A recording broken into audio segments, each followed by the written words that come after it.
இன்றைக்கு இரவென்றும் பகலென்றும் பாராமல் சுமார் 100 நாட்கள் விவசாயிகள் போராடி அந்த நெற்பயிரை விளைவித்து அறுவடை செய்து அவர்கள் கொண்டு வந்த மூட்டையை கூட இந்த அரசாங்கம் கொள்முதல் செய்யவில்லை என்றால் எதற்கு இந்த அரசாங்கம் இருக்கின்றது? இவருடைய வாழ்வாதாரமே இந்த நெல்லை நம்பித்தான் இருக்கின்றது. இந்த நெல் மூட்டைகளை விற்பனை செய்து அதன் மூலமாக வருகின்ற அந்த பணத்தை வைத்துத்தான் இந்த ஆண்டு முழுவதும் ஒரு குடும்பத்தை நடத்த வேண்டிய சூழ்நிலை இருக்கின்ற இந்த விவசாயிகளிடத்திலே நேரடியாக விவசாயி கொண்டு வந்த நெல்லை கூட நேரடி கொள்முதல் செய்யவில்லை என்று சொன்னால் விவசாயிகள் எந்த அளவுக்கு துன்பப்படுகிறார்கள், வேதனைப்படுகிறார்கள், எந்த அளவுக்கு பாதிக்கப்பட்டு என்பதை நீங்கள் அந்த ஊடகத்திலையும் பத்திரிகையிலையும் வந்து நீங்களே படம் பிடிச்சிங்க.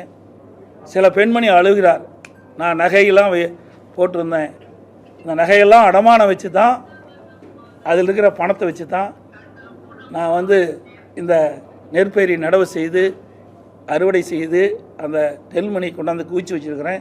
20 நாட்களாக இன்றைக்கு நான் கொள்முதல் செய்கிறேன், நாளைக்கு கொள்முதல் செய்கிறேன் என்று அந்த நேரடி கொள்முதலத்துக்கு முன்பாகவே திறந்த வெளியில் அடுக்கி நாங்கள் வந்து பாதிக்கப்பட்டுக்கிறோம், இந்த அளவுக்கு பாதிக்கப்பட்டுக்கிறோம், இன்னும் கொள்முதல் செய்யாத ஒரு சூழ்நிலை இருக்குது, நிலெல்லாம் முளைச்சி போச்சு, இன்னும் என்ன செய்வது என்று எங்களுக்கு தெரியவில்லை என்ற கதறுகின்ற காட்சியை தொலைக்காட்சியிலே நீங்கள் படம் பிடிச்சிருக்கிறீங்க. கண்ணீர் விட்டு அழுகிறார்கள். இது மிக கொடுமையான செயல். எனக்கு உணவு உற்பத்தியை பெருக்குன்னு சொல்கிறோம், ஆனால் உணவு உற்பத்தியை பெருக்குனா கூட அதை இந்த அரசு முறையாக இந்த விவசாயிடத்து நெல்லை கொள்முதல் செய்யாதது ஒரு கையிலாகாத தனமாகத்தான் நான் பார்க்குறோம். எவ்வளோ சிரமப்பட்டு விவசாயிகள் உற்பத்தி செய்கிறாங்க. ஒரு குழந்தையை எப்படி தாய் பாதுகாக்கிறாங்களோ அது மேலே நெற்பயிரை குழந்தை போல் வளர்த்து அதை அறுவடை செய்து அந்த நெல்மணிகள்லாம் மூட்டை பிடித்து விற்பனை செய்ய முடியாத ஒரு சூழ்நிலையை இன்றைக்கு பார்த்து கொண்டிருக்கின்றதையும் நேரத்தில் தெரிவிக்கிறேன்.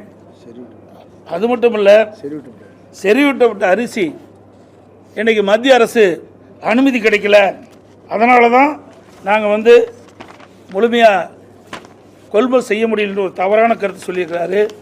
இன்றைக்கு மத்திய அரசாங்கம் ஆகஸ்ட் 18ஆம் தேதி அனுமதி கொடுத்து விட்டது. செறிவூட்ட அரிசி நீங்கள் பயன்படுத்தலாம் என்று ஆகஸ்ட் 18ஆம் தேதியே மத்திய அரசு அனுமதி கொடுக்கப்பட்டது. ஆனால் அது கூட தெரியாமல் அமைச்சர் சட்டமன்றத்தில் ஒரு தவறான தகவலை சொல்லியிருக்கிறாரு. அது மட்டும் இல்லை, நான் இந்த லோட்மேனை நேரடி கொள்முதலுக்கு சென்று காட்டூரில் அந்த லோட்மேனை கேட்கின்ற பொழுது எங்களுக்கு லாரி முறையாக அனுப்பலை. இந்த லாரி வருகின்ற அந்த ஓட்டுநர் சொல்கிறாரு, எங்களுக்கு டீசலுக்கு கூட பணம் கொடுக்க மாட்டேங்கிறாங்க.